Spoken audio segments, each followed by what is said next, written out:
All right, I want to thank everybody for tuning in once again. The guest we got tonight, most people want to be number one, most people want to be number two. But this guy's so humble, he was okay with taking the name Threee. This young man, you feel me? He's one of the next up and coming leading cultivators, young black cultivators in the cannabis industry. Yeah. He works with Nirvana Center, correct? Yes, sir. Nirvana Center. Yes, sir. Born and raised in Tucson, Arizona. But he's traveled around. He's been around the world a couple times already at this time of life in his age. I want to be really, really clear when I say this. He's more than like I said, he's a cultivator and a captivator. He works in the cannabis industry. They're more than just glorified drug dealers. They are actually medicine men. There's people who depend on these things every day. This is a very special episode, and I'm very, very excited to have this young man here. Once again, I'm Cold Peace, No Fleece. Chef Jay, favorite chef. And this is In My Bag. I've been on my grind, can't take off. All the shit on my mind can't be soft. Had to get in my bag, cause shit could have been sad. All I need is one chance and I'ma take off. Let me get in my bag. All right, man. What's going on? What's good? Appreciate that. That was a solid intro. I appreciate that. Yes, sir. I've been working on it. For sure. I'm trying to get better as I go. Yeah. You feel me? So, you know, once again, go ahead and introduce yourself and tell them where they can find you at on the internet. First and foremost, my name is Threee. You know what I'm saying? I'm from Tucson, Arizona. You can find me on IG at The Real Threee. That's DAREALTHREE. Make sure you put 3 E's. Make sure you put it. And you can find us at the Most High Club _ on IG too. You can go ahead and hit that link in the bio and check the shop out. Definitely.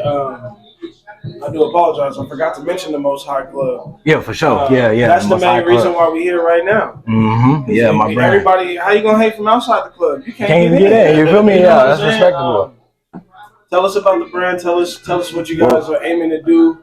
Luxury. What'd you say? Luxury lifestyle brand. Luxury lifestyle brand. So tell us what you guys are bringing to the table. So first and foremost, right now I work in the cannabis industry. Right. You know, commercial space where I cater to dispensary, Nirvana. So my goal with the Most High Club is to bring culture to the cannabis Arizona culture here. You know what I'm saying? What we got in the cannabis industry, because it's uncultured. Ain't no swag. Nobody got no swag out here. You see? You feel me? It feel like nobody really is bringing the flavor. It seems all dry, cookie cutter, boring, and corporate. So with the Most High Club, we're going to bring the streets of Arizona. We're going to give you some music from Arizona. We're going to give you some music from Atlanta. We're going to make sure we tap in with the best growers here. Me being one of the top guys that's going to be in that space doing my thing, you know. Yeah. So we're going to bring some fire strands.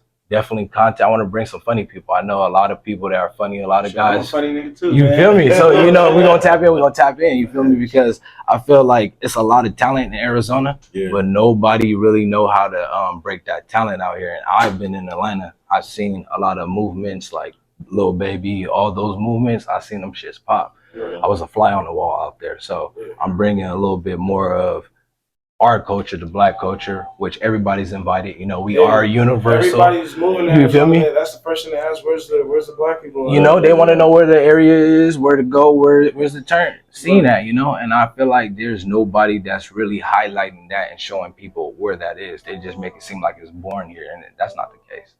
There's so much going on. Shit, so let me know something, because I ain't seen shit. I mean, yeah, like, first and foremost, I want to say there's a lot of cannabis spaces, like the social clubs. You can go network with a lot of people here in Arizona. There's like 4 of them right now. It's the next big thing in the cannabis industry. So I would say a lot of people have those spaces. Those spaces are dope.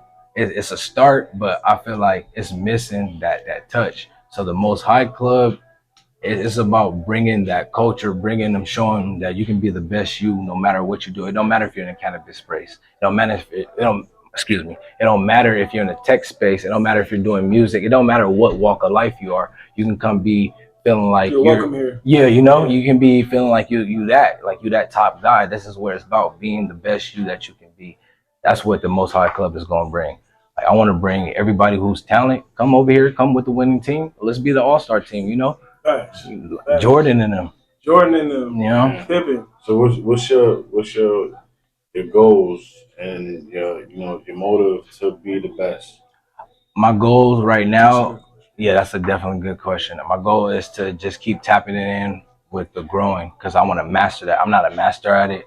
I do good damn job, but that just comes from me learning how to do hard work and me being a hard worker and a grinder. So, and then I like Let's knowledge. start there. Let's start there. You know, Yeah. being a hard worker, and I come from a mom who did it by herself. You know, Pops was there. Pops got his kudos, but you know how that go. Right. So I get the hard work from the women around me. I just know stay down, stay consistent, and you can do it. So I'm a what you call it? I want to say information junkie. I like learning. I like sitting down, sitting there learning something new, and I like solving problems. So if it's a problem that arises, I like to solve it. So that's how I do it with the growing. I tap in with the plants. Anything pops up, I'm like, okay, I'm gonna analyze it, look at it, touch it. You feel me? Go through it, run water through it, test it, do all the logistics you need to do. So I want to master all of that first before I start bringing new strands and giving people and just putting my logo on it. I can't just put my logo on anything. So I really want to make sure it's quality. Anything that come out my camp got to be quality, whether it's music, whether it's content, whether it's weed, whatever. It could be water. I'm gonna do it, you know. Right. And he bought this water too. This is you feel me? Yeah, that's just like that's the goal. Is whatever we're gonna do, and we're gonna do a lot. It's got to be quality. It can't be just throw it out here. Okay, this looks good. Let's do it. Nah, we ain't doing that. We're gonna stick to the script. We're gonna stay down. We're gonna analyze. We're gonna make sure. Okay, what's working? What's out there now? Oh, that's what's out there now. We finna cut that down. We finna go ahead and mow it down. And it's no disrespect, no slight to nobody else, but that's the mindset you gotta have out here. I feel. Hell yeah. So, what's like the type of plants that you grow? First of all, let's tell the people the difference between the buds. Okay, for sure. So, like for example, like the indica and sativas and all that. What's the ups and downs to all of that? For instance, with growing or smoking? Smoking. Okay, smoking wise, it depends because there's a lot of people that smoke for a lot of different reasons. Right. It's not your just I want to get high. This is good. This is strong. Does it give me blow? That's not what people are looking for. A lot of people out here looking to get healed. A lot of people got conditions. This is the reason why they smoke. A lot of people got medical history, medical conditions. So for sativa, I would say if you're a person that want to be high all the time, don't want to stay home, and you want to get out and do something, be active, sativa is your go-to. Yeah. It's the upper. It's you know? Yeah. It's up. But for the indica is like you're in the couch, relax. I'm having trouble sleep. You know, you can't eat. It'll help you eat and stuff. I feel like the indica is definitely that gym that if you're going through a hard time or a hard day, a long day, get you some indica. Yeah. Facts. Or if you want the best of both worlds, amen. You know, we got the hybrids now going around where they're crossing indicas and sativas, and there's a lot of unique hybrids. That's where I draw the line at is the hybrids. The hybrids, yeah, it's finicky too. The hybrid game is definitely. Yeah, no, I mean, like I'll smoke the hybrids, but I won't smoke sativa. Sativa, right? I don't like sativa. Some people get anxiety too. Yeah, I don't want that because I'm already like a hyper person. Like you know what I'm saying, like. And then on top of that, like, it's hard for me to eat when I don't smoke. You know what I mean? That's one, but I just think that's because I've been smoking so long. But I smoke indica, and it makes you hungry, you know. But I definitely have insomnia, like, because if I don't smoke, I gotta lay there for real and just be on my phone until I fall asleep, type shit. Like, So, like, I can't do the sativa. Like, I don't want to be up. Like, for sure. I mean, I just started learning about weed. I mean, I've been smoking all my life, but I really, you know, I'm from, we just cop. If it's good, if this shit is good, we just cop it. And you from New York, you said, right? I'm from New York. Okay. So, you know, we should go like to the Heights. They say it's, you know, the Haze, sour diesel, whatever. The best. And we should just cop it. So I don't even really know until I started reading about the shit. You know what I'm saying? Right. And you know, I just smoke just to lay down. For sure. Like hard day, long day. You want to end it off. I mean, but that's kind of like being a chef though, like because like you know I got full experience on that. Like when we get off after catering to everybody else all day, all you want to do is sit on the patio and fire up. You feel me? You don't really want to do too much else. Like you don't, and you definitely for damn sure don't want to come home and cook, but as parents, you feel me, or like you know, you gotta you gotta get some quality time with your family too. Though you gotta still cook for the kids or for your spouse. You feel me? Yeah, so you wanna. You know, that's where that indica comes in. Can I ask you a question? Back in your day, you started off smoking the haze and the Dutch. Yeah. Vanilla Dutch. Tell me the tradition about the Dutch and the haze. Like what was behind that? Like as a New Yorker, that was like a celebration. Like haze was the ritual. Nah, that haze was an everyday thing. Right. Okay. That's what was there. Yeah, I want to know. Yeah. Yeah, if you was getting money, the haze was there. We was going to up to the Washington Heights. You know what I'm saying? And every block got something different. So let me ask you the difference between haze and sour. What's better? I never heard a New Yorker say. To me, I think the haze was fire. Right. I'm a haze type of person. It has that unique taste, pause. You know what I'm saying? For sure. Is sour diesel sativa? Well, see, that's the thing. Like the Blue Dream, it could be the sativa. I ain't looked into sour diesel, but like the Blue Dream could be a sativa, but smoked like the indica. Right. Like I don't think nobody really looked into that. I don't think they was on that scientific shit back then. Yeah, to be able to. Sure. But if somebody know, I'm pretty sure somebody in the comments gonna let y'all know that sour is that old school Blue Dream for sure. You see, nigga back. You feel me? Pause. You from Northern Cali? Yeah, right. What's the best strain out there? What was y'all smoking back in the day? Like when you we for sure was smoking grapes for sure. Like when I first started smoking, niggas used to be walking around. It was a nigga that used to be on the light road and like smoking purple, smoking purple, purple. That was during the hyphy era. Yep. Yeah. Okay. I'm really like that's really when it started for me for real. And then after grapes, it was more so like. Cookies came out for real, for sure. And then it was like the blue cookies. You feel me? And then after that, after niggas realized they could start naming shit whatever. Hey, that's when all this other shit started coming out. Like, so you ever smoked Keisha? Keisha, like smoking on Keisha. No. Messy Marv Keisha. Oh no, I ain't smoking none of that mess. No, not that. Not up to date mess, but back in the day, you know, they were smoking the Champagne, the Keisha, they were smoking a lot of perp back in the day, so there was a lot of strands going around in North Cali. Yeah, if that's the case, sure. But nah, like I said, grapes.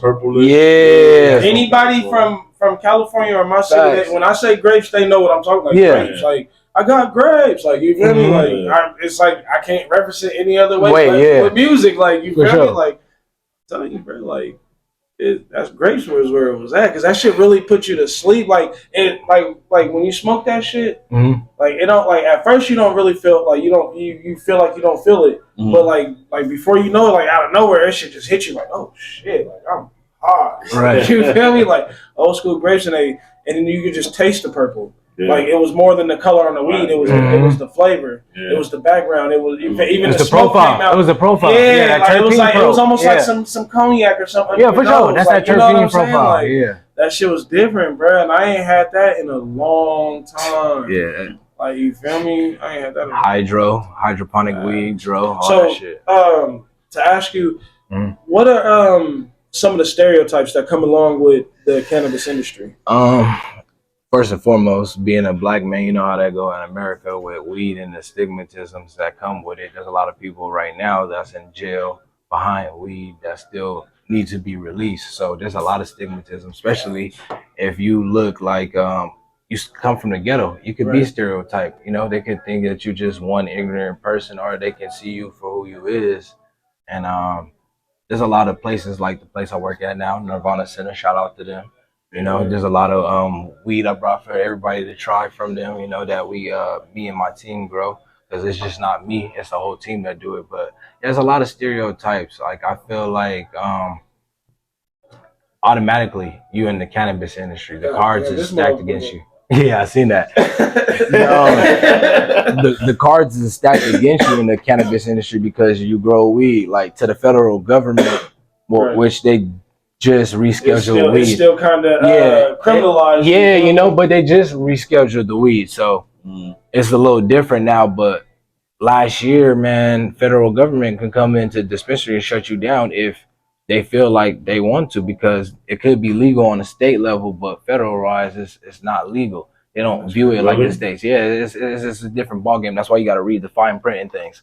I'm telling you, because when you sign up for these type of jobs, they letting you know it's still a chance that it could be all taken away from you because it's federally legal. So that's crazy. And there's still places where it's like highly illegal. Oh yeah, like Georgia. Like I stayed out in Georgia, man. Marietta. I can't go nowhere. You get a little piece of joint, you get pulled over, they put you in jail. Like places like Cobb County, Marietta, where yeah, it's different. So stigmatism. Back to what you were saying, it's a lot. But I can say a lot of the companies that you work for, a lot of the brands, they accept everybody. You know, especially this day and age, there's a lot of different communities that identify different, so they make sure they welcome everybody. Yeah. So for the most part, that's what should be the Most High Club. Welcome. Like, you know what I'm saying? Like that should be the slogan. Like, welcome. Like, you feel me? Like inviting people for in, sure. Like, you know what I'm saying? Man, and everybody can come mess with us. It's like no discrimination or what. All white. Yeah, go ahead, do your thing. Go ahead. Man, look at it all. This shit. This nigga brought us some exclusive. Some R&D. That's some shit that is not even out. That they gave me the sample. I'm sharing it. You know, we got the exclusive before the exclusives. You feel me? That's how we do it over here in my bag. So look, you feel me? That's how we do it over here in my bag. You know what I'm saying? Shout out my boy for sure. And then coming through with the pull-ups. And y'all helping me with my homework because they giving me this and they telling me, you know, come back, let us know what it's like and stuff. Child safety box on this bag, for sure. I guess I'm a child because I can't get in there. Yeah, they make sure it's childproof. But yeah, y'all helping me with my homework because I got to report back to them, tell them if it's good or not. So I was like, why not come and share it? You know, pull up on a podcast that matters. Man, that shit's sticky. You know? That motherfucker didn't want to come out. That's what the team is growing. You're going to get that consistency at every location, man. It's just not, you know, it's every location. See, if you don't want the cultivators coming around, dancing all on the weed, you know what I'm saying, stepping all on the product. Go holler at Nirvana. Come on over to the Most High Club in Nirvana Center Records, man. And you know, I brought this just to show that I really support who I'm working for because I work for them, you know. Yeah, look at that. That's all the little brands that's in there. You brought this motherfucker too. This motherfucker. Hey, I'm bringing everything out the store. Everything you see, you can go ahead and get it at Nirvana Center. You know, this is the alley-oop to them. I might take one of these in real time. You know, you got to. And like I said, at Nirvana Center, man, they really support, like the people that's over there, they support the up and coming brands. So I just wanted to show them they love. But yeah, I really rock with working with them for sure. They didn't put me in some rooms I thought I'd never be in, just like being on that team over there for sure. I didn't got a chance to shake burner hand and stuff, you know. I don't want to be sitting here chewing on a hard candy right now on camera, you know what I'm saying? But I'm trying one of the gummies for sure. See what they're talking about. You feel me? And then, you know, they got vegan, they got stuff for the vegan lovers, you know. They don't discriminate. There might be, you got to look at them. Some of them be vegan. I make sure, like, it's a 100% vegan organic sea moss. You see? No, I'm just playing. Nah, you got you. He had you going for a minute, right? Nah, because I'm a sea moss. Yeah, I mess with sea moss heavy. Like, oh yeah, that's another thing we're gonna get into. I'm about to tap in with make some medicated sea moss. Being that Most High Club, man, you got to be tapped in with your self-help as well. You know, I mean, my bag. I mean, elderberry too. Okay, yeah, definitely gonna have to tap in with you. Yeah, for sure. Yeah, off camera. Hey, this is good though. Them fire, huh? Like, this fire. Yeah. I ain't taking one. Be out here asleep. Yeah. Yeah. But yeah, back to the conversation at hand. Back to what we were saying about the stigmatism. For sure, appreciate that. Yeah, stigmatism. And stuff like that. Have you dealt with like any type of like when pushing this product, like have you dealt with like any like when you walked into somebody's place, you got locks, you know what I'm saying? Like obviously you're brown. Have you dealt with anybody like who push back because of that? Like stereotypical shit like hey, you'll find this hard to believe. Honestly, me personally, I don't really get none of that. I'm a people person. People love me. So like I come as I am and you're gonna accept me as that. So for the most part, no, I really ain't got none of the discrimination that's going on. I've seen it from me being a fly on the wall, but me dealing with it, nah, every brand I've dealt with have shown me love, you know. Whether I left it, whether I got fired, they always show me love. Like everywhere I go, I make sure I leave with a clean slate, a good name. So nah, I seen it though. It's out here in the industry. Did you always? Is this something? Is like? Did you always know that you were gonna be a part of the industry of some fashion? like from a kid, you know how when you ask a kid, like, what do you want to be when you grow up? And they're like, I want to be a cop. So like, he's like, I want to be growing. You know what I'm saying? Like, how does one come to be a basketball player? Like, you know what I'm saying? Like, how does one come to realize they want to? Let me give you the game. Nah, actually, growing up, I never thought I would be a grower growing cannabis. I've always been around cannabis. Growing up, being black. I come from the hood. I'm gonna say it, you know. Mm-hmm. So we all do. Yeah, we all do. You know? Yeah, like I come from that environment. At the same time, I always wanted more until opportunity presents itself to me. So growing up, I wanted to do music. I wanted to be in lowriding. I was the average West Coast guy because being in Arizona, the closest thing we got to identify with as a culture is LA culture, the Bay Area culture, Cali culture. So now since I've been here, I see that they're taking a initiative to NorCal. Yeah, for sure. Like, for sure. Listening to Briss and Slow B, like EBK, that, the whole nine. You know, Briss from my city. You know what I'm saying? Slow B and then they from Stockton. That's right there. All the EBK niggas, they from all right there. For sure. Yeah. Shout out them. So I see a lot of kids out here listening to them. Yeah. Taking that trend. I'm a bad chef. I said that's what's up. And I don't really get I say LA. I just get like, you know, of course there's a lot of Hispanics here. Mm-hmm. I don't really get shout out all Latin brothers. You know what I'm saying? Like, I don't really get like LA vibes like that. You feel me? So it's just I don't really get any kind of like it's like LA. It's like they're trying to find their own thing out here, but they ain't found it yet out here. Like, you know what I'm saying? Not to get off subject, let me give you a little bit of background how it works. So I'm from Tucson, right? Mm-hmm. There's a lot of gangbang culture out there. There's boys in the hood, colors. It's a different. I forgot. You know, I totally not forgot. So I'm gonna break it down for people who are not from Arizona because a lot of people don't know about Arizona. Let me give you the breakdown. Tucson is more like a Compton, LA. It's like it's a melting pot for everybody. There's a lot of people there, but it's that gang culture there that's heavy, and it's still there heavy. It's a heavy drug use. It's a lot going on there. Mm-hmm. Phoenix is kind of a mixture. It's like Northern California because you know they got that scene. Like it's the big city. This is Arizona's big city. So when you come here, you're gonna get a mixture of the Northern Cal, the LA, the Beverly Hills. Because you go over to Paradise Valley, they living different over there. Yeah, you know, Lambos. You know, Scottsdale. They double R's, all that. Yeah, they do it on the street, like Scottsdale Road, all those roads you see in number double R's, and so it slowly is turning to like a LA mixed with Northern California. So to really break it down, that's the difference. Yeah, see, I get a mixture now that you say it like that, because like the thing that made me kind of when I came here. Like when you're not from somewhere and you're visiting, like you have that feeling of like, this ain't home. You know what I'm saying? And I'm not saying this is home, but I didn't get that feeling of not being familiar. Like it felt familiar when I got here, but it's how it's set up out here. You know what I'm saying? And then when you mix in everybody that came here, it's kind of like a mixture of so many different places. Melting pot. You know what I'm saying? It's melting pot. So yeah, definitely. Yeah, so that's really the difference. And a lot of people don't know that. Like you go to Tucson, about 40, 50 minutes away from the Mexican border. Right. So it's heavy cartel influence and you know South. Man, South Arizona. That's South Arizona right there. We close to Nogales and all that. You go tap in, you go to Nogales, it's right there. Like it's easy to get in trouble in Tucson. That's why a lot of people thought Tucson was north. Nah, that's like southeast. It's kind of catty corner. Southeast.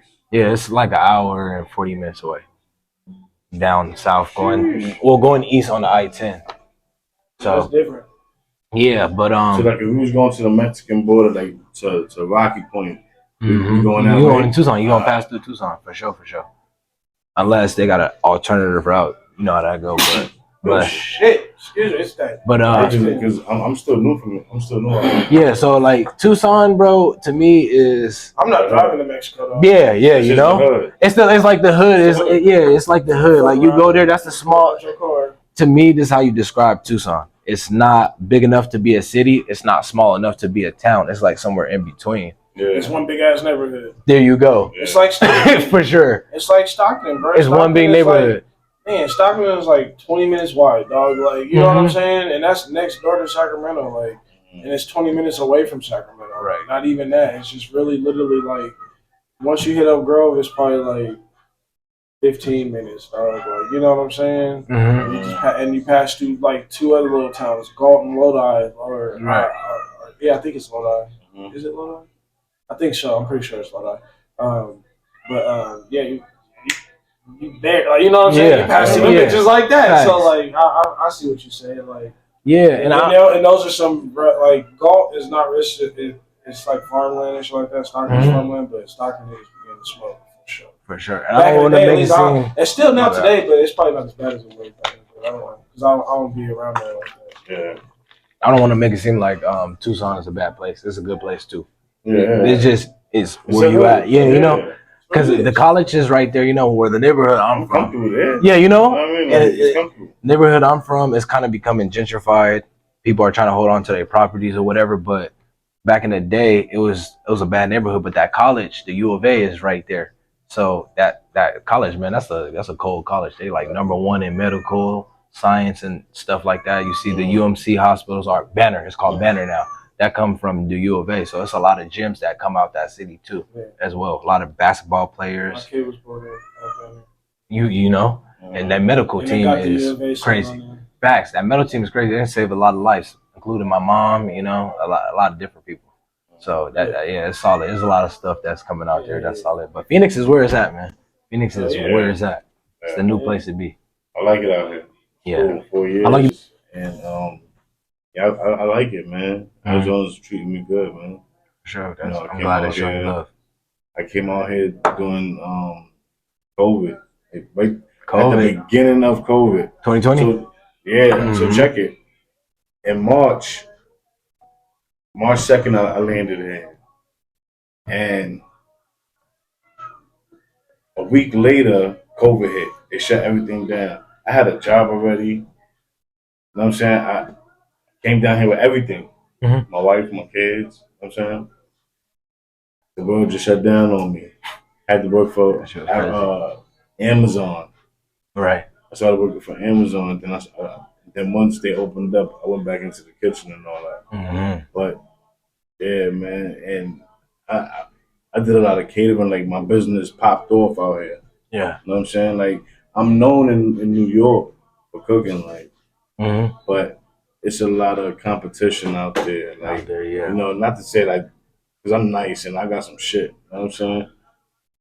But it's just like the next door neighbor, the Titi over here, or Auntie Jackie over here, they got their shit for $10. Yeah, they got the place. Yeah, they got the hot place going. Yeah, they got the place going for $10. You know what I'm saying? Like, I mean, when I came out here, they showing me love out here, man. My shit is working. And we don't got a lot of black food to choose from out here, as you can see. And man, it's open for the black market here. Yeah. That's what I like. So I'm glad they everybody embracing you with open arms. That's needed here for sure. I did something for Tank Johnson out here. He's the former NFL player. I did a couple of like bachelor parties, baby showers, and all that. You know what I'm saying? I did weddings. Oh, that's hard. Yeah, that's tough. Yeah, you grinding out here, grinding for sure. Put in the labor. And the thing is, they pay out here. Yeah, for sure. You know what I'm saying? Like out there, you know, back home, no shade throwing nothing, but anybody want a discount. You know what I'm saying? Deals. You know what I'm saying? Like, nah, I ain't doing nothing on the home. You know what I'm saying? Like, you gotta pay the price. Out here, you ain't even gotta say that shit to me. They total strangers. They're total strangers. Yeah, that's. I know a lot of people in New York. I feel bad charging the prices I'm charging. I can relate. You know what I'm saying? because some of them I know they ain't got it. Right. But out here, I ain't got nothing to do with that. Right. You know what I'm Because saying? Like, you know, I'm a business. it's like you're a store. They're gonna come in, they're gonna buy. You don't know what's in their bank buy it or account. not. Yeah, you know. Cook it yourself. Right. You know what I'm saying? Like, that's the way it goes. And I can attest to that. People want deals, and you say you're not budging, you're not giving the deals. Nope. Here at the Most High Club, we is not giving no deals, and I'm standing on it. Like, I don't know if you've seen my prices. My prices is yeah. Go ahead, do your thing. Take anything. Yeah. For sure. That's from that's a brand called Papa's Herb. They another brand we deal with. They solid. I love. Oh, and they got the little... They got everything in there, bro. Anything you see me with, I'm behind because I'm a fan myself. You know, you gotta be a fan before anything. If you are not a fan of something, you're not gonna give it your blood, your sweat, your energy. You ain't gonna take it there. So if I'm doing that, I'm taking it there. But yeah, I don't budge on my prices. I don't know if y'all looked at the website and seen the merch, the prices.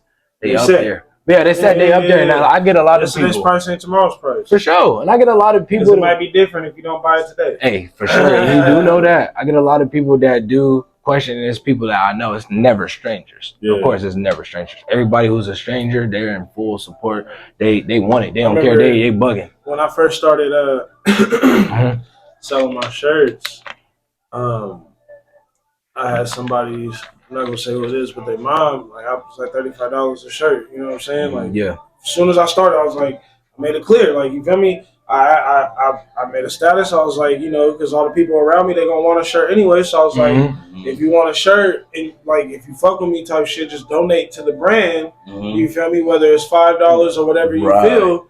And when I make the first batch, I'll make you a shirt. You feel me? But like, 2 people sent me some money. Like, you feel me? Like, one person sent me $100. And then somebody sent me $5. And I was grateful. You feel me? Grateful. And nobody else did. So then when I dropped the shirts, they got their shirts. You feel me? And I put $35. I sold them for $35. So the homie's mom, like somebody I was like really, really close to. Like, I'm still close to him to this day. Like, it wasn't a bad blood behind it.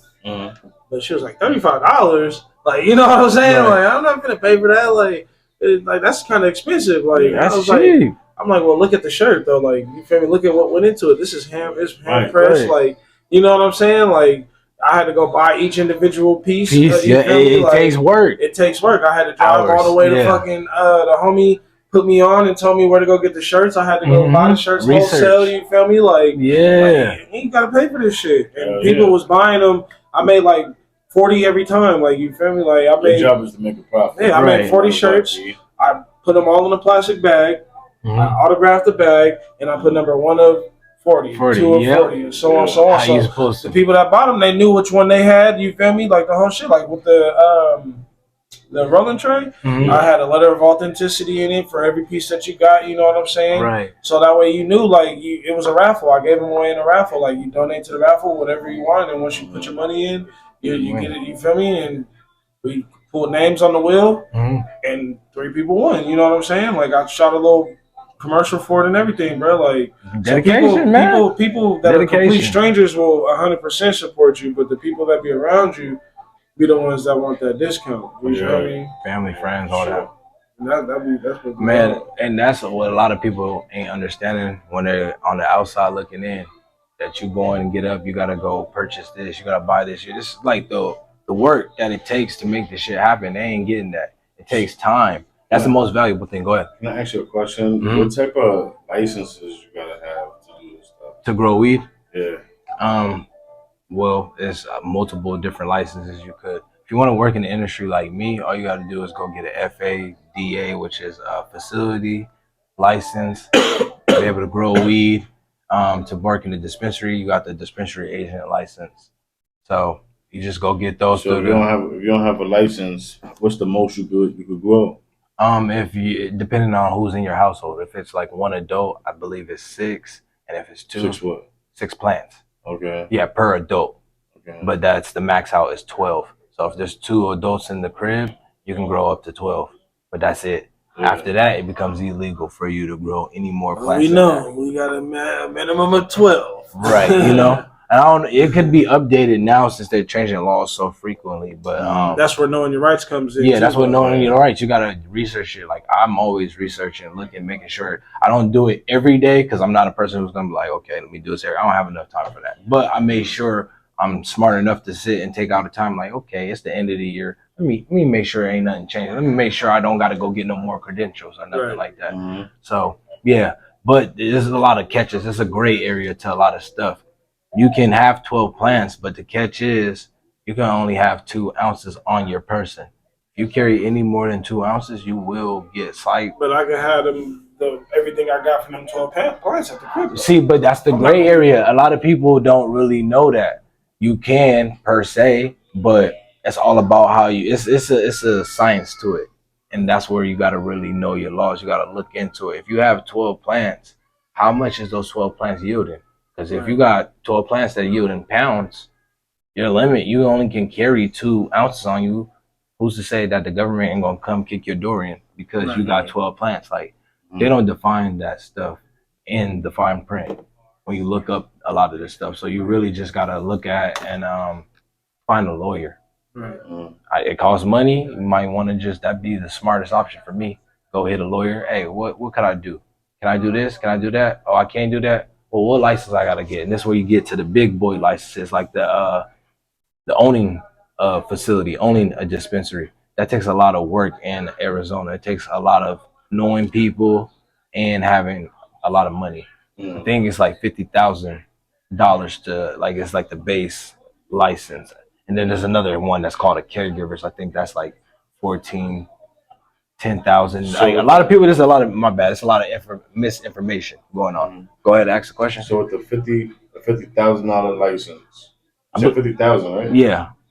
$50,000, you could open up a dispensary with that. Yeah, but it's a trick because they do a lot of lotteries where they auction and give off a certain amount of license. That's what a lot of people are trying to figure out in the industry. Like, what's the trick? What's the trick? Right. And there's a lot of information that goes around that's not truthful. So my honest opinion, that whole put the money up to go get a dispensary here in Arizona, it's probably tapped out unless you got deep pockets, or you know the right people that's going to put you in the right direction to go acquire these and hit the state of Arizona to get these licenses.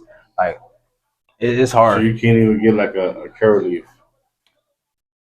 What do you mean, like you can't get a cure leaf? Like the dispensary? The dispensary. You like can't. If it was a franchise and he wanted to buy into the franchise and open up his own care leaf. Like if I get that certain license and I start growing, right? Yeah, I could buy a brick and mortar, right? Yep.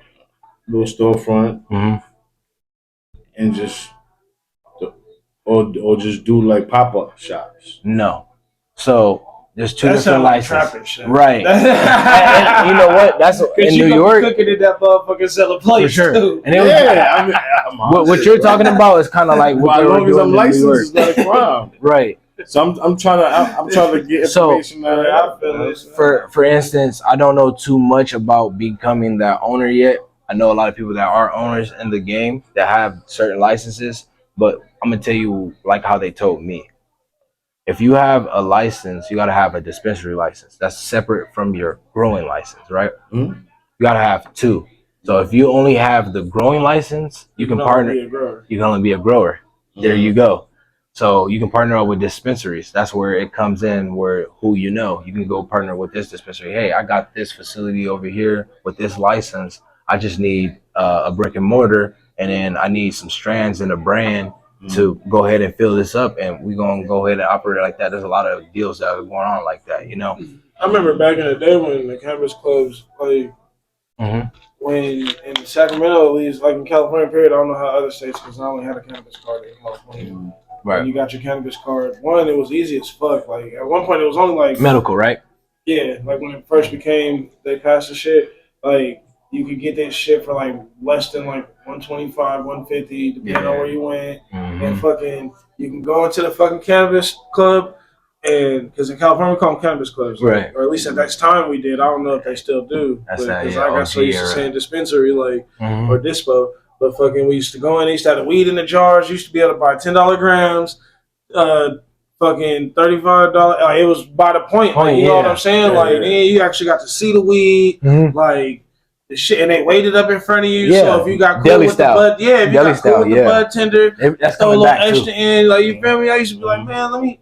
You go in there and spend $100, get 10 grams or some dope though. Like you going down the line, like $10 a Right. gram, nigga. Like fuck it, and have hella different shit, bro. Like I miss those days. And that's what's different about the rec and the medical game. The medical game, I hear it was like really the wild, wild west where everybody was getting their money in that game. And there was a lot of stuff that was slide and there's a lot of stuff that couldn't slide. But I heard the medical era has always been the best era of this legal weed game, you know? Yeah. So yeah, there probably was a lot of better strands and the bud tender Shit, could do even a when lot I of. first got here, bro, just being from California, I was spoiled with weed, bro. Like I never paid attention to percentages until I came here. I'm like, glad you said you that. feel me? Like we're gonna touch on that. We're gonna touch on that. Not even just saying it, it's probably some of the better weed, like the best weed that I've seen out here, you know what I'm saying, besides some street level shit or the shit that I had sent from California. Right. But when I first started going to the dispensaries here, I was like, I would go to Curaleaf, and that shit would be so dry, bro. I didn't know nothing about humidifier packs because we don't use those for real, like unless like you probably like got the whole pound open at the fucking weed show, like you know what I'm saying? Because we got weed shows, like you pull up, you know what I'm saying, go inside the weed show, nigga, like they don't got we that need to type bring of that. shit here, We need to bro. bring Like, that. Yeah. yeah, bro, that'd be dope, bro. Like there's a like, bro. But I come from the time as well where when it first started, they was getting raided though. You feel me? Like, and it became a secretive thing, and then like it's like a mass text, and you got to be Secret into society. a certain circle. Yeah. You feel me to get the text? Like, How it was. like, bro, like that shit was. That's when the weed was the best to me. Now it's just like I gotta look at the percentages. Hey, I want to touch on the percentages. For me, to be honest, I feel like it matter, but it don't matter depending on who it come from. I don't know if it's on there, but depending on who it come from, that's not. yeah, you see, that's not bad. But for me, like, I don't even look at percentages. I just want to know: does it smell good? Does it taste good? Does it get me to where I'm trying to go? Is it? Oh, these is the same strand, them they're just different numbers. Yeah, just different R&D. That's a lot. I told you some R&D. Yeah, you feel me? You gotta tell me. You gotta explain it to me. I can't tell you what name it is, but yeah. What I'm saying is like you'll see a strand like that for sure. Well, finish what you were saying, and then we'll talk about that. What was he touching on?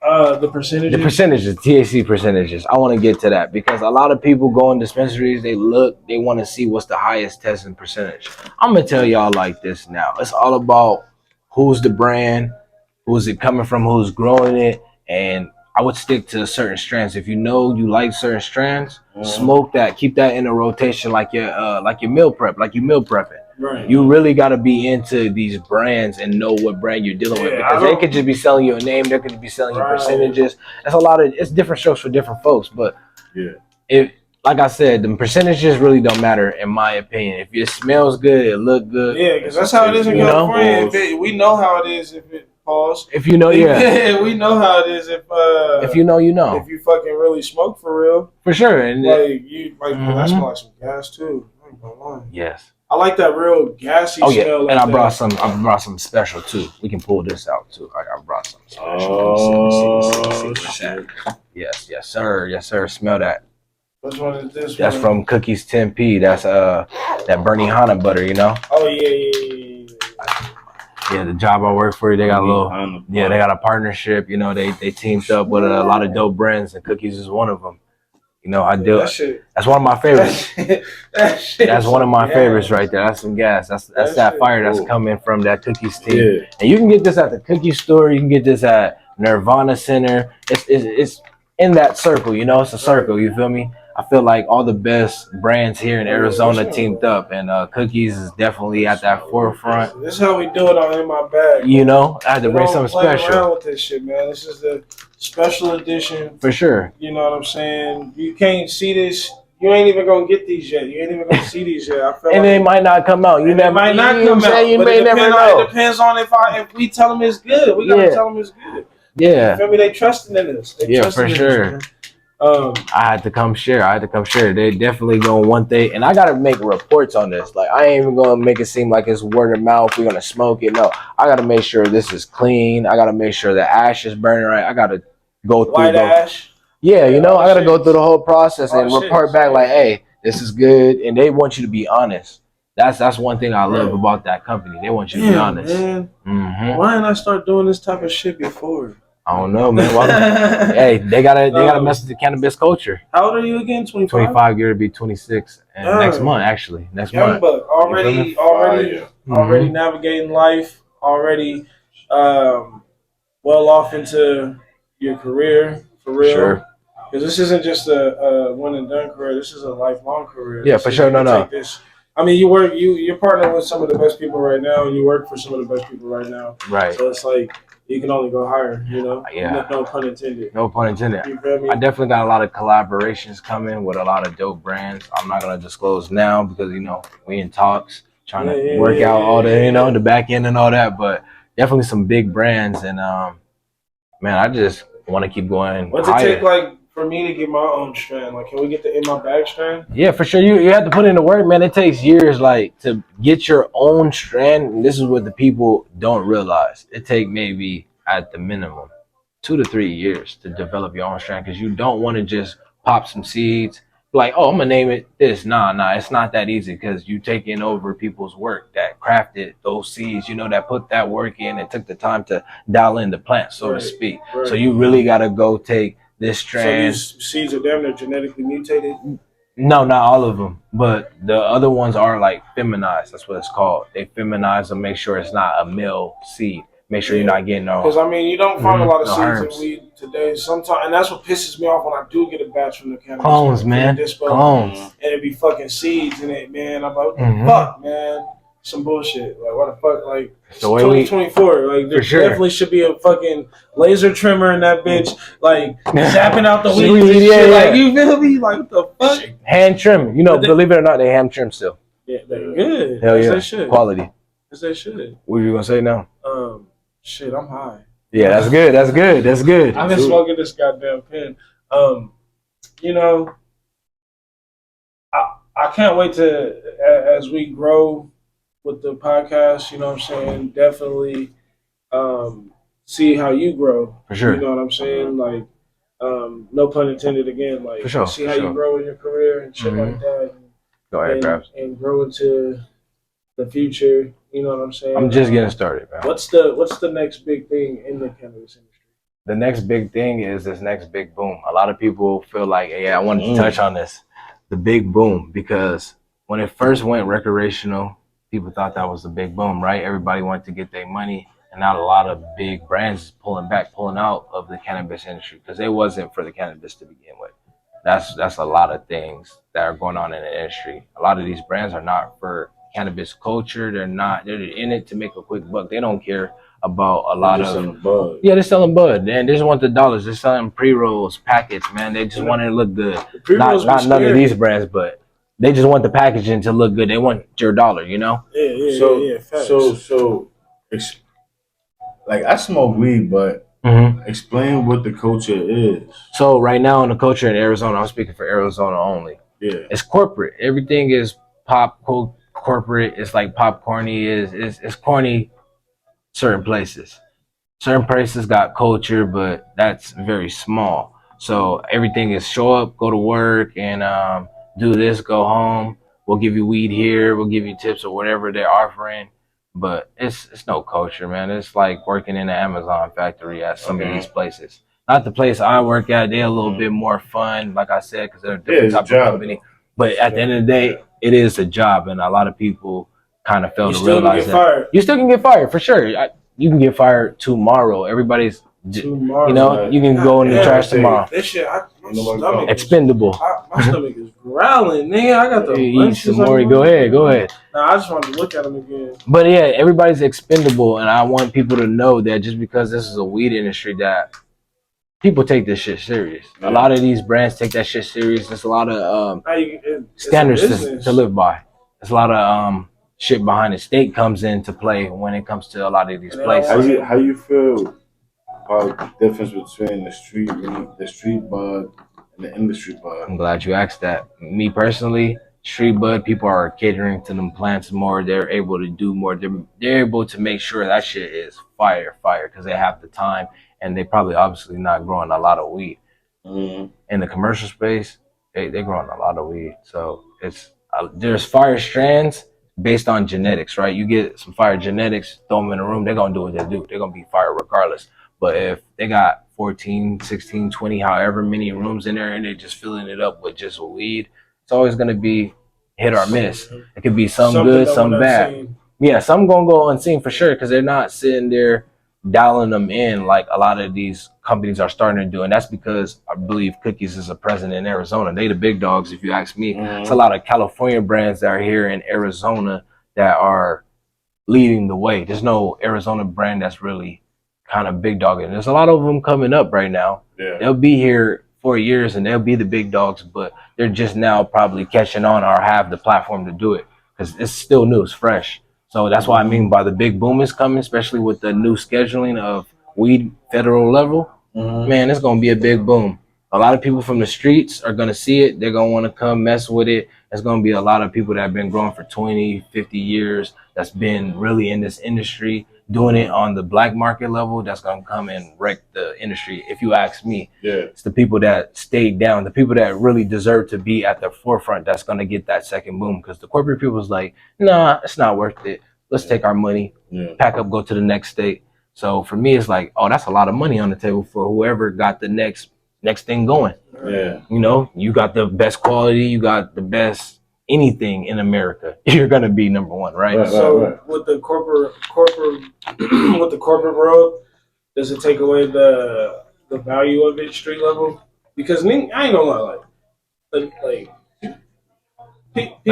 people be selling weed on the street, like in California.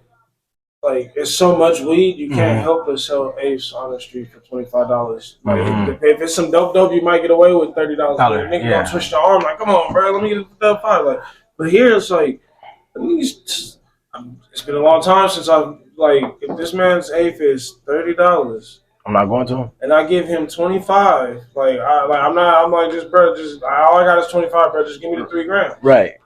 And you give me 2.5 grams. I might really reach around and slap the shit up. Like, right? That's how I feel. Right. Because, like, nigga, what's the difference between $5? There's no difference.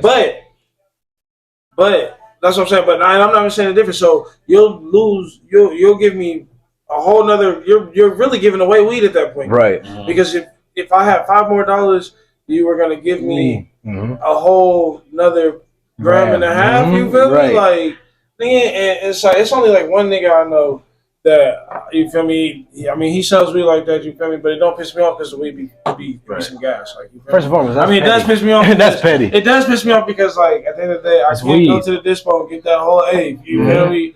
But you feel me? Sometimes it'd be late, it'd be closed, so I gotta get it. Like, it should never be like that with weed, man. Flower is supposed to be like for the people, man. And, like, you got to make your money, but at the end of the day, so that's what I'm saying. On the street level, you're not making money when you're selling weed. You're really selling the smoke. Right? So let me tell you like this: from when I was selling weed, which I don't do no more on the streets, you know, I stepped away from that. But coming up in high school, when I was selling weed, especially here before it became medical and stuff like that, it was very easy. We were making the most money. Nobody really wanted to go fuck with the medical industry or go to these new dispensaries.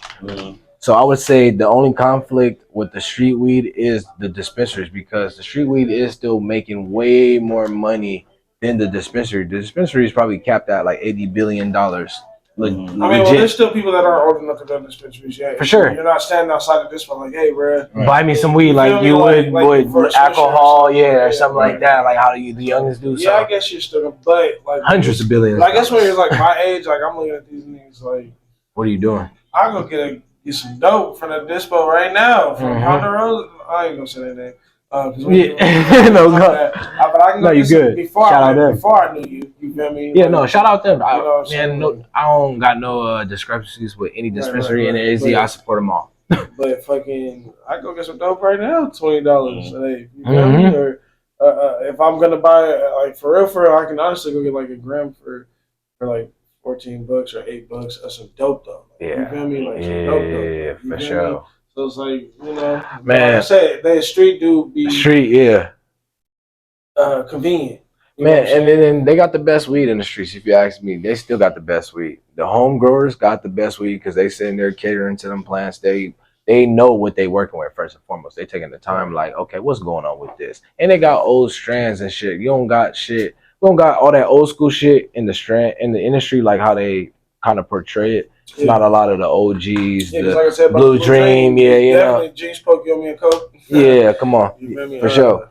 But no, yeah, it's not a lot of those OG strands. So in the streets, you can find all that still. You can get some stupid weed on the street.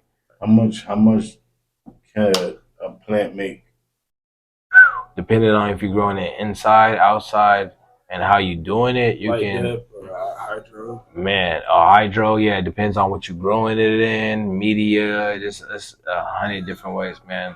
You can do anything with So you this see, cannabis plant. you see plants in pots, and you see it in a tent Mm-hmm. and all that. Should be 6 feet tall. Fix it. Yeah. I was going to just tell you the tallest plant I've cultivated or partaked in cultivating it was maybe 6'4". It was a couple of weeks ago. I was like, damn, why is that shit so tall? It was up there. I was like, bro. But isn't that taken away from like the buds on the bottom? Not necessarily if light? you got your light penetration right, if you got your room set up And right, trimming? and your The water defoliation and all that, taking off the water leaves. If you got all that and it's hitting your table, Because you want the water mainly going to the buds. yeah, you want all that light going to the buds. If you got all that light, you got it mapped out right, and on that table you can see the light reflecting off that table. You know that that bud is getting all that light at the bottom, especially if you're doing it right. It's all about how you do it. But it's really, I haven't seen too much yield, like maybe 4 pounds. I haven't seen those type of plants. Those are like California shit. Those big, massive plants. They can get up to that where you yielding 6 plants or 6 pounds per plant. But out here, the most I've seen maybe is a pound and a half, maybe. So they Not at this facility I'm at, but somewhere else. The facility is like Amazon, you said. Yeah, like how they operate. It's big facilities, man. 30,000 square feet. Like they got these massive facilities out here. I didn't see some crazy. So you just walking down like a green The aisle, runs, like yeah, the runs are however they call them. They call them like phases or however they. So you could do a tour. Like depending on who you are, you Uh, can't come in there with the camera. That's the thing about this specific. Damn, Depending James trying to get us some Hey, exclusive. I wish, man. Look, let me give you the game about Arizona. You under contracts where I'm not allowed to grab my phone and like, yo, look at this. I'm not allowed to do all that. If I could, I probably wouldn't be like reckless with it. I probably would do it to like, Nigga be taking pictures with the buds, with the big, you know, you get the big ass nugs like this. Nigga be like, random Instagram. No, you can't do that because like, calling your homie like, hey, what's up, bro? Yeah, it's people medicine at the end of the day. Yeah. You know, you don't want people, You gotta have some respect. Yeah, you gotta have respect for the plant. You gotta have respect for people's medicine because they buying it at the end of the day. Are you vegan? No.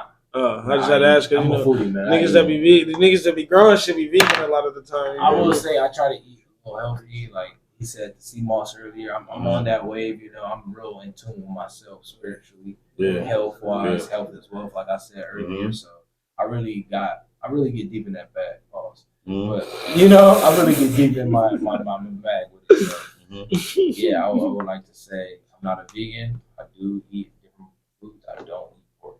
Yeah. I ain't gonna lie, I don't eat pork, but I sure eat bacon. Hey, on Saturdays, bro. Oh, God, I ain't gonna lie, I show you some bacon. So That's you a eat pork? Saturdays. Oh, yeah, Saturday. I'll get excused. I'll throw that under the table. Don't tell me that, you know. Nah, I might slip up. I'll slip up. I used to eat pork, Right. and I used to eat, burger meat, paws. Right. Steaks. I used to eat pork chops, all that shit. And then, I just had to cut it out. I used to love bacon, bro. I used to put bacon on every fucking thing. Bro, I used to just eat bacon sandwiches at work. Hey, that's it. I became pre-diabetic. Damn. And once I became pre-diabetic, I went pescatarian. I would just fuck with the fish and vegetables all day. Right. I chill with the starch. I lost so much weight, bro. I stopped eating chicken. I ain't started eating chicken again until I got out here. Right. And it's just started getting boring because I can't get fresh fish out here. On the East Coast, I was getting fresh fish. On the coast, yeah. And I'm like, out here, all this fucking frozen shit is like crazy. So I started eating chicken again. Right. You know what I'm saying? But it was like... You said you were becoming pre-diabetic. That's something that'd be like heavy in my mind because my family got a lot of health issues. Well, that's crazy how you can be pre-diabetic. Like, know, I'm not diabetic yet, but you like, can be pre-diabetic so to what? soda and all that stuff. Yeah. That's why I'm self-conscious. So the thing is with me, and I used to eat a lot of like cookies and milk at night because my grandfather growing up, he used to bake cookies all the time and put them in a cookie jar, and then every day, it was just fresh cookies in the jar. Mm-hmm. And I grew up like that for years. So when he passed, I kept going. Like I just in love with cookies. Like I try any cookie. I'll drive different cookies. Yeah. Yo, I'll travel for a good cookie, bro. Right. Foodie, man. That's crazy. Yo, that's like, never trust a chef that don't eat. That little bakery crumbles. Yeah, crumbles, fire. You know what I'm saying? Like, yo, tried that. I ran through all the bakeries out here. You know, New York niggas never pronounce nothing right. That nigga said crumbles? Yeah. Oh, God. Yeah, man. Well, before we get up out of here, we want to, definitely thank you for coming and sitting down with us. What up, man? I feel like we had a real good conversation. Yeah, for sure. Probably have to run this back, you know what I'm saying, in a few months, you know what I'm saying, see what you got working on next, you know what I'm saying, see the progress as you're going. Definitely, like I said, we sit down as guests and we leave as family, dog. So this ain't the end of it. This ain't goodbye. This definitely see you later, my dude. For sure. For sure. I want to say first and foremost, my bad, that cut you off. No, yeah. I want to say thank y'all for having me, man. Dope conversation. This is that's what it's about. Opportunity for Arizona to grow because, man, we need this culture. It's dry out here, bro. Nobody got no sauce, no swag, whatever you want to call it. It don't even matter. They ain't got it out here. It is dry out here. And we need it for Arizona natives and other people alike too. Like we need that. We need more black people coming together out here. For sure. We definitely need that. We can't never. We don't come out until the sun. We like vampires out here. We ain't going outside when it's hot to the sundown. Hey, as long as you know the game and how to operate in Arizona, I say this: leave an AC to your car from the house. Wherever you're going, make sure it's AC there. That's how you deal with the heat. Yeah. Everybody always asks, how you live in Arizona during the summer? I'm like, bro, look, summertime is crazy, it's hot. Wintertime is a little forgiving. So as long as you in that AC, you ain't. And definitely during the summer, you just can't complain because the sun has ears out here. Right. All the Native Americans and shit out here. You feel me? Like the sun knows when you complaining. It's gonna eat you up. So you want to add anything before we get out of here? Nah, man. Thanks for having me, man. Solid. And I appreciate the treats, man. Yeah, for sure. Hell yeah, man. This is a Wow. first guest to come through it. We bearing gifts, you know what I'm saying? So we appreciate it. Once again, this is in my motherfucking bag. Now let me say it right. This is in my bag. You feel me? Please like and subscribe.